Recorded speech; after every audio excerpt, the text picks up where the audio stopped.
My skin is black. My hair is fine. My arms are long. My hair is woolly. My back is... Parents of a 6-year-old girl handcuffed and taken to the police department after a tantrum at school speak out. Step up. Our young people need us. 25, an elementary school student was arrested for attacking her teacher. Maisha Bryant is just 10 years old, but she's already charged with felony battery for what happened at Zellwood Elementary School.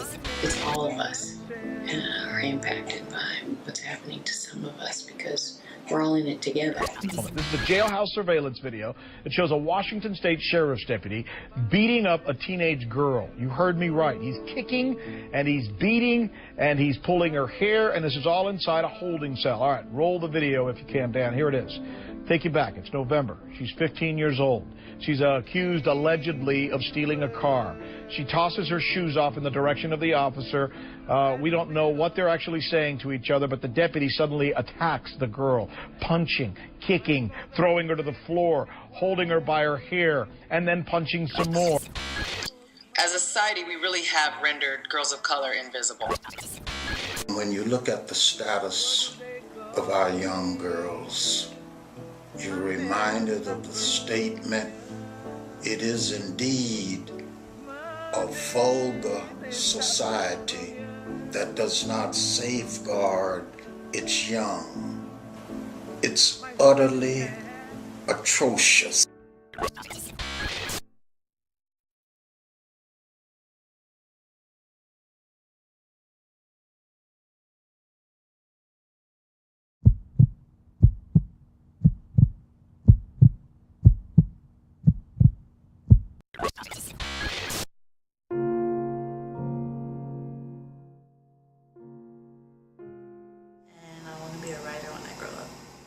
So the writing is a part of life. You could put whatever you want in writing. You could express your feelings and people could understand it instead of you just saying things or putting it in movies. You could actually feel what the person is saying by writing. And I want to be a drug counselor. So I don't want to see other people going through that. And I would like to be a police. When I grow up, I would like to be a pediatrician or like labor and delivery. Orthodontist assistant or an orthodontist. When I grow up, I want to be a teacher. I want to be a lot of things. I want to be a doctor, nurse, social worker, counselor. I want to do a lot of things. Just if one, they all involve helping people. I want to be a film editor.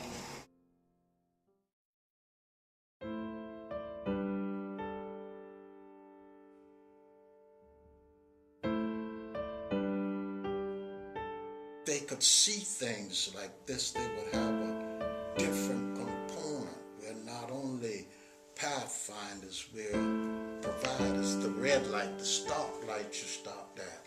Black man invented that.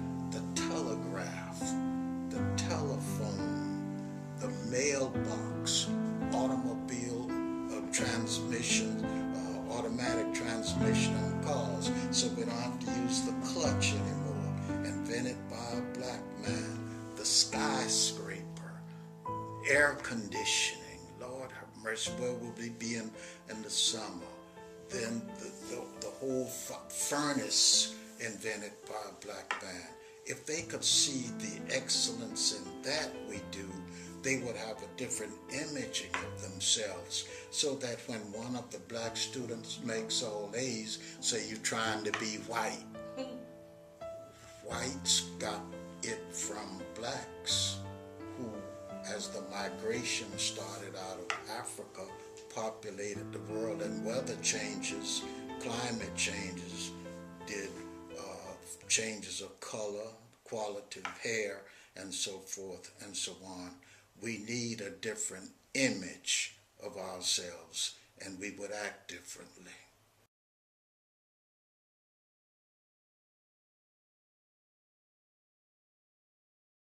The biggest percentage of why girls are getting arrested historically and more now is running away from abusive homes. Kids get arrested for things that adults don't. An adult can't be arrested for running away from home. That's what happens to little girls. They run away from home and they're criminalized.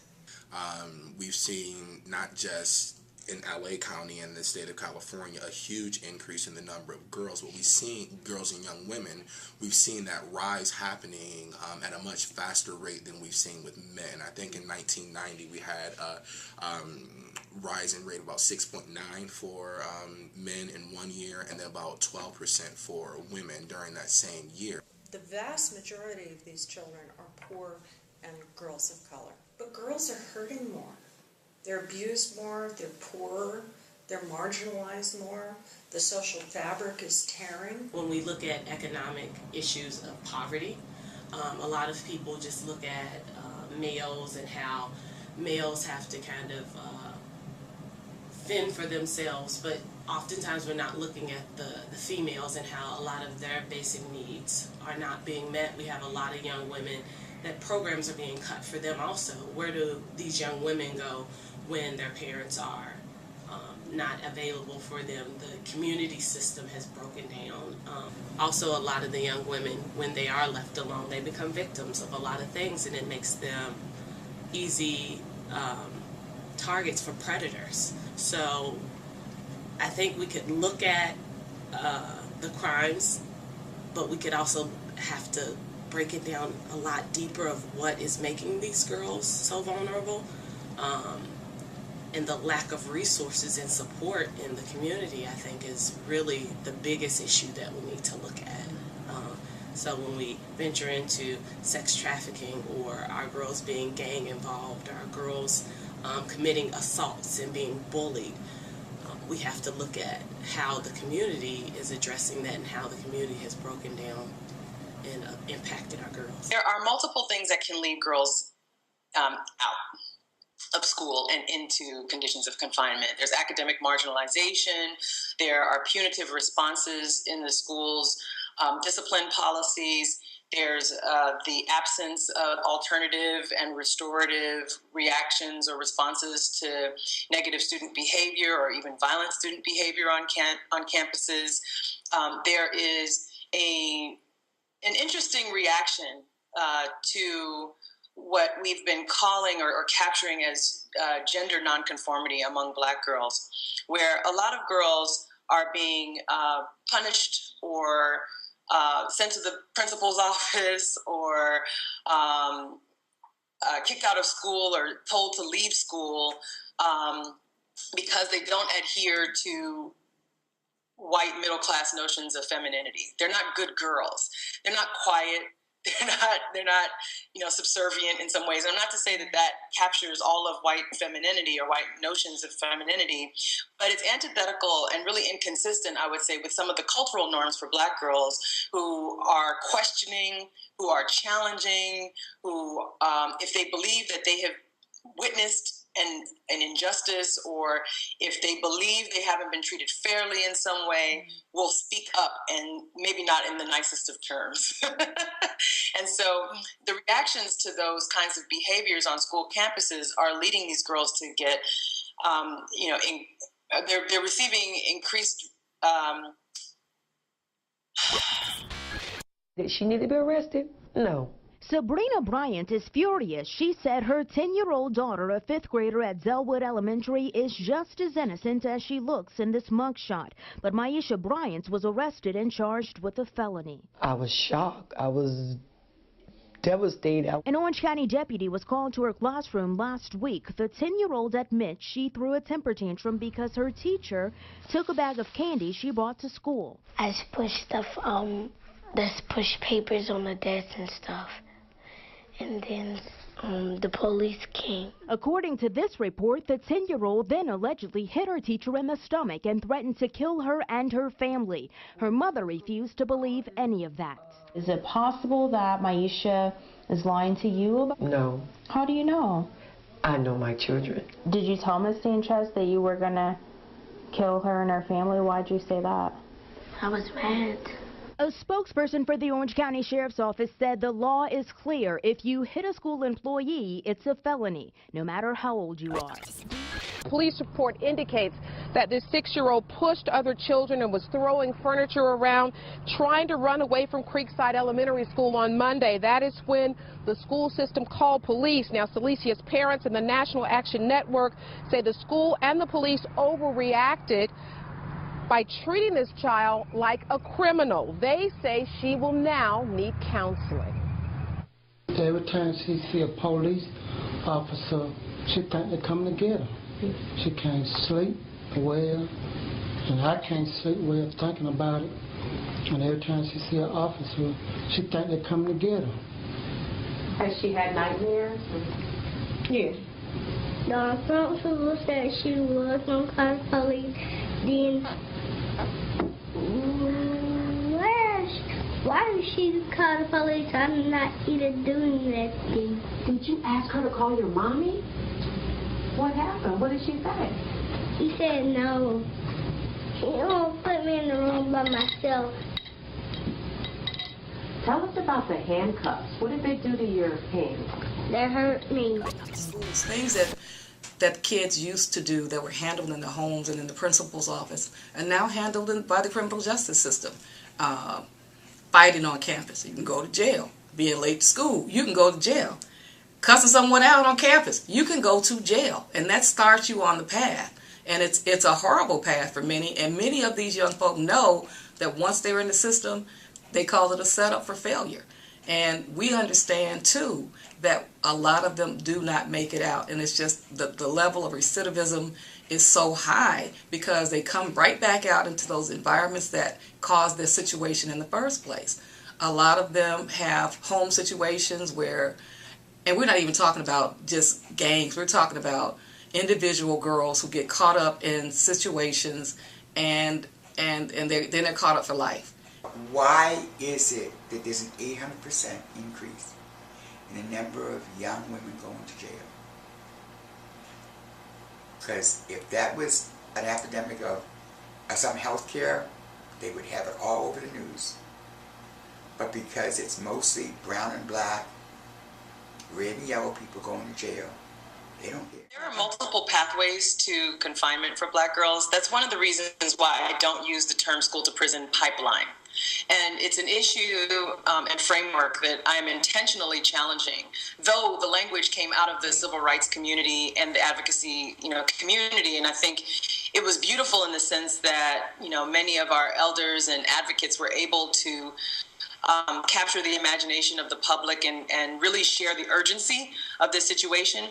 However, for black girls, there are multiple pathways to confinement. We might be used to looking at girls be arrested in school, or we may have heard cases, for example, out of Florida, out of California, out of Georgia, out of Illinois, where very young girls, very young black girls are being arrested on school campuses for tantrums, for fights or explosive reactions to teacher comments, and they're arrested on campus and taken to their, holding cell. And so in that sense, it mirrors some of the experiences of boys, which people understand. People understand and are sometimes appalled by the idea of a very young person being arrested on campus and brought to a detention or other kind of lockup facility.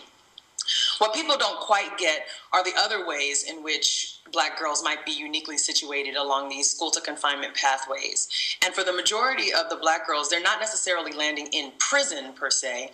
They're landing in juvenile detention facilities, which is technically captured as a condition of confinement. Mm-hmm. So when I talk about, the things that are landing girls there, I want to be clear that when I talk about these things, I'm not necessarily framing it as a pipeline, because that is too linear, I think, a way to capture what is happening with our girls and the multiple ways in which they're entering and leaving and re-entering the system. We see with a lot of young ladies who are incarcerated, they have a larger set of mental health needs than compared to men. And what we see in the penal system is a very gender-neutral service delivery program or model for both men and women, and the needs are very different. When we look at the recidivism rate for women in the penal system, it's largely connected to a lack of strong family ties, where with men, the recidivism rate is connected to something much different. Ultimately, what happens is the person loses contact with who they really are and is reacting to all the influences outside of who they are, and then the things that happen in a criminal sense cause that individual to be subjected to an arrest and a trial and then a sentence, and before you know it, they're in the system. And I think that's where the challenges are, is where do you delineate between the beginning of being in the system and being in the system repetitively?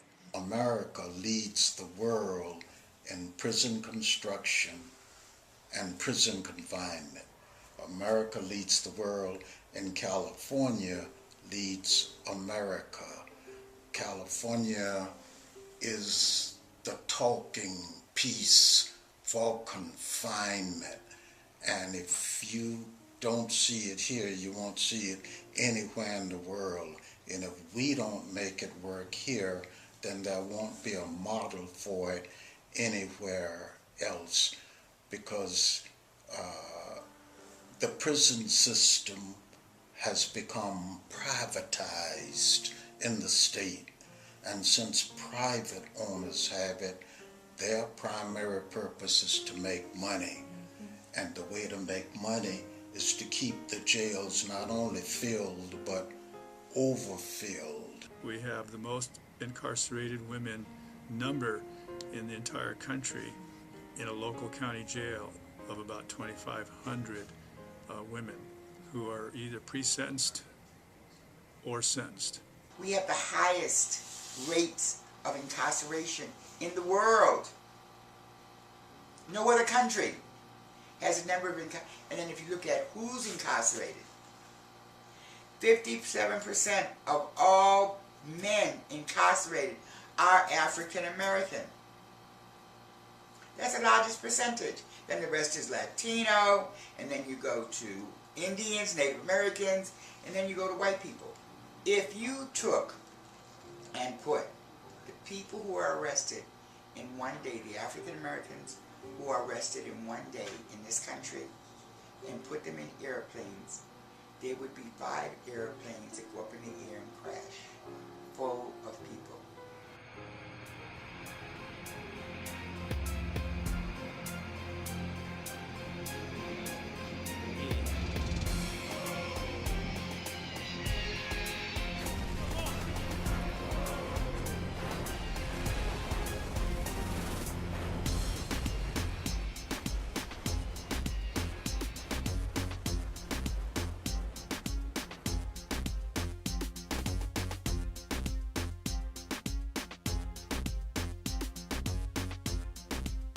I think that there's a tremendous lack of understanding in this country in particular of the unique experiences of girls and women, particularly girls and women of color, particularly anyone, man or woman, who has economic issues. We're a stressed country. The most vulnerable people in the country are young girls. That's true worldwide. Young girls are always the most vulnerable.